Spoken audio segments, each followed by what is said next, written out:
Hi guys, welcome to my channel.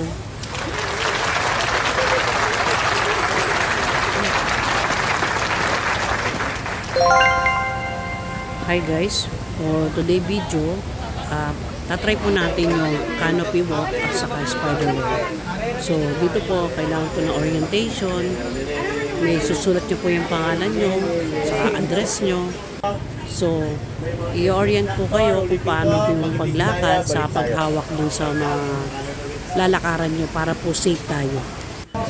Yan po guys, yan po yung lalakaran natin, makikita nyo. So, masyado po mataas at saka napakalayo po ng iikutan. So, sana po ay ma-enjoy kayo. So, try po natin guys. Unahin po natin yung canopy walk.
Hi guys, dito po after po ng canopy walk, dito naman po tayo sa spider web. Try po natin yung spider web ngayon. Kasi magkatabi lang naman po siya, so try po natin kung kaya po natin yan.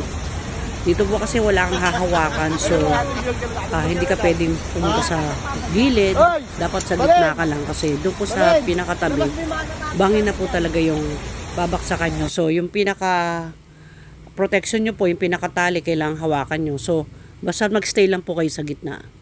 So tingnan po natin guys, para po makita nyo kung paano po namin nagawa.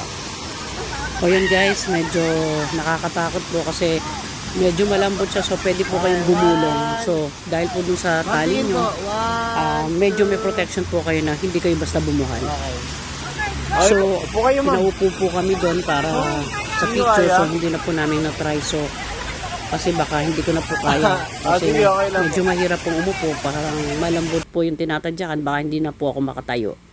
So nagpa-picture na lang po kami, and then in-enjoy po namin yung paglakad, and then yun lang po, at least na-experience namin. Yan po, paalis na po kami. So nag-enjoy po kami talaga. So ito po yung pinaka nagustuhan ko sa lahat. Maganda po tong spider web. Kasi yung pong canopy walk, kasi nakakatakot po kasi siya sa kakalula. So talagang napakalalim po talaga nung mga dadaanan nyo kasi doon. Malulula kayo kasi masyadong malalim. So nag-enjoy po kami talaga dito, ang ganda. Saka pero na po talaga nagpipicture. So marami na po daw talagang nalaglag na cellphone. So dapat po ingatan po natin yung cellphone natin kasi doon po sa mga naglalakad po dito saka nagpupunta, safe naman po, wala naman pong nangyayaring aksidente. Ang nagiging problema lang po nila, marami po talaga daw nalaglag na cellphone. Kaya guys, ingatan na lang po natin kasi ang ganda po dito pumunta kasi wala po kayong babayaran kasi libre po talaga lahat.